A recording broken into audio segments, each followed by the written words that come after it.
कोट देते रहिएगा। आई कुछ कह दी उनको कृष्ण की होली।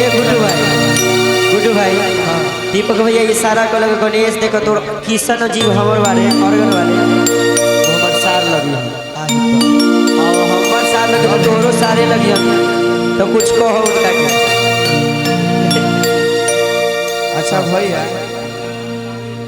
देखिए, अच्छा चली वो तो हमने के रिलेशन घर के बाद हाँ लेकिन दीपक भैया इशारा कर के गणेश तनी ध्यान दो बात पर तब हम ध्यान दो। अब हम क्या कहें भैया के कुछ ना कहे।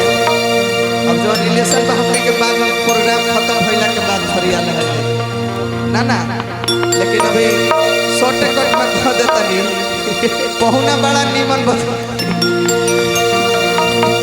कौन बात कहे के बका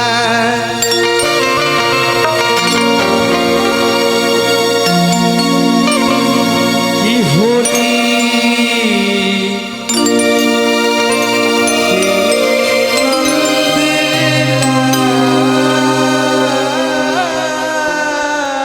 अरे जिया जिया जिया हो प्यास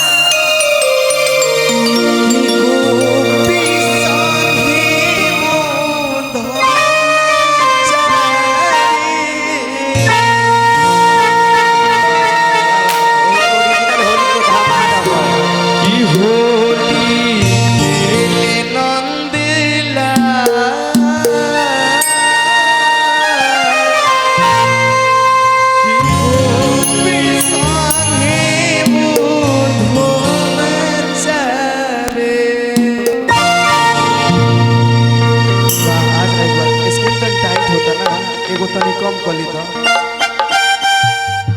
हो जाएगा हो जाएगा की होली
पूरा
आ जाइए, हम लोग कार्यक्रम के अंतिम पड़ाव की तरफ बढ़ चुके हैं। धीरे धीरे कार्यक्रम हमें समाप्ति की तरफ ले जा रहा है, इशारा कर रहा है। तो आइए आदित्य जी और गुड्डू जी का खूबसूरत सा जुगलबंदी आप लोग के बीच। हाँ हाँ वो है।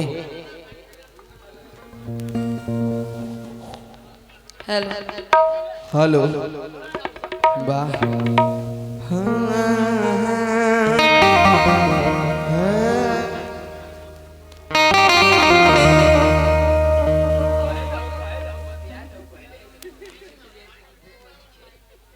अच्छा अच्छा ठीक है, कोई बात नहीं। आइए, होली चल रहा है, होली का गीत ही हो रहा है। हाँ